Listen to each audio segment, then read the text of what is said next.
Hey guys, so this is a really tough video to make.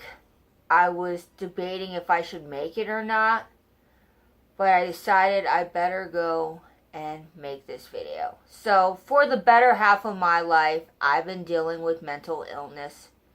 Basically, it started when I was 5 years old, and I discovered that I had social anxiety disorder. Actually, it was more like social anxiety. Basically, I was afraid of people and I had a very hard time making friends.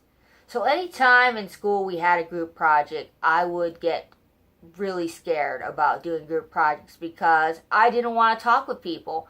I wanted to be left alone and not have to deal or interact with people. But my teacher was so insistent that I made friends because she thought that was going to help my life by having friends. But all these people that supposedly were my friends were the ones that were bullying me. So they really weren't my friends. Now, the first time I remember getting bullied was when I was in 3rd grade. This guy had stolen my lunch, stolen my pencils, and he even went as far as jamming a pencil in my hand. I don't know what I did to deserve that. Honestly, I don't know. I went and told my teacher at the time that I was going through this, and what did she do? She moved him. She didn't even suspend him. She didn't even kick him out of the class. She just went and moved his chair. Basically, she didn't really do much. But then Karma, yes, Karma, had another plan. So basically, he was expelled from school, and I never had to see him. That's right, Bob was expelled from school. I'm calling him Bob because I don't want to use their actual real names in this video. So his name was Bob. Now guys, when I was in 4th grade, after dealing with that anxiety of having to deal with being bullied, I told my teacher I wanted to leave school and never return. And she said to me, "Why would you do that? That is silly." But I was so adamant about wanting to leave school. In fact, I wanted to be homeschooled so badly, but my parents were like, "No, you're not being homeschooled." It was pretty traumatic, guys. Because during that time, I was feeling all of this social anxiety. I was having a tough time making friends, and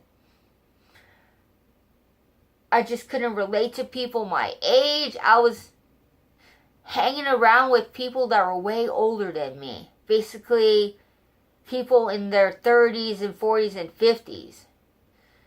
Because I felt like the people my age were out to get me. And I had this really bad anxiety thinking they were going to come after me. And that really made me feel bad.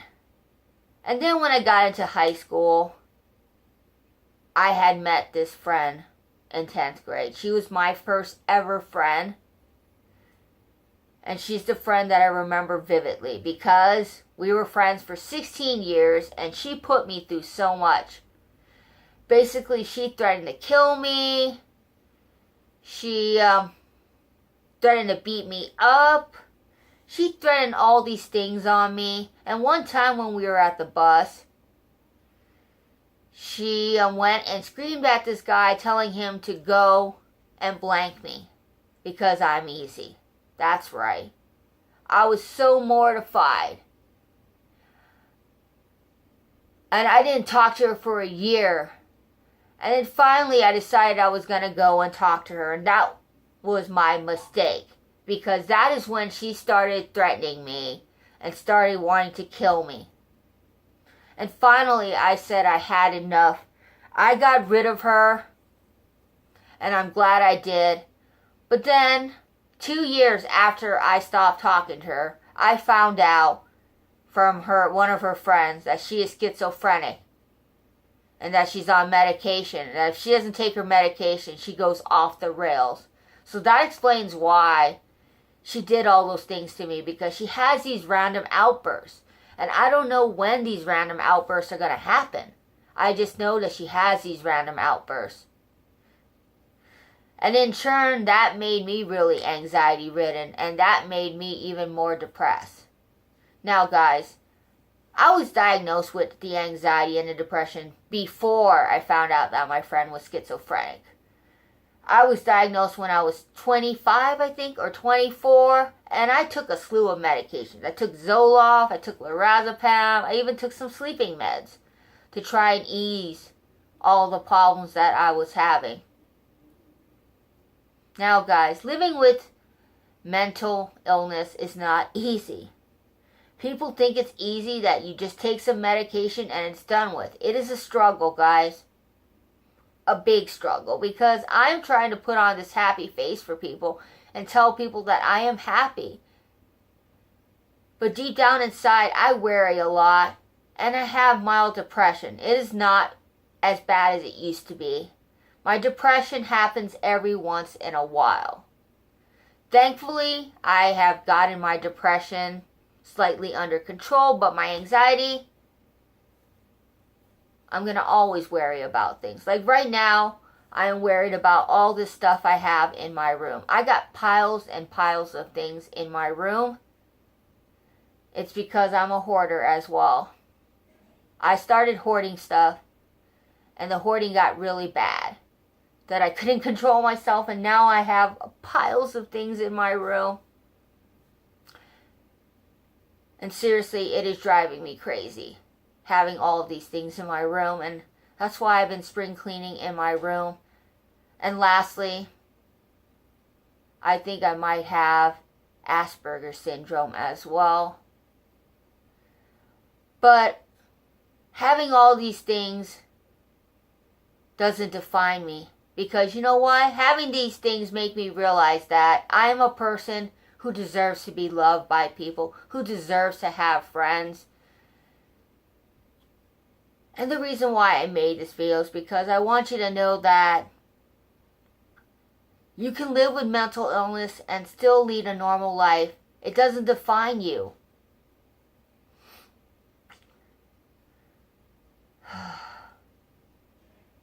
Also, I want to mention the time that I had this one boyfriend.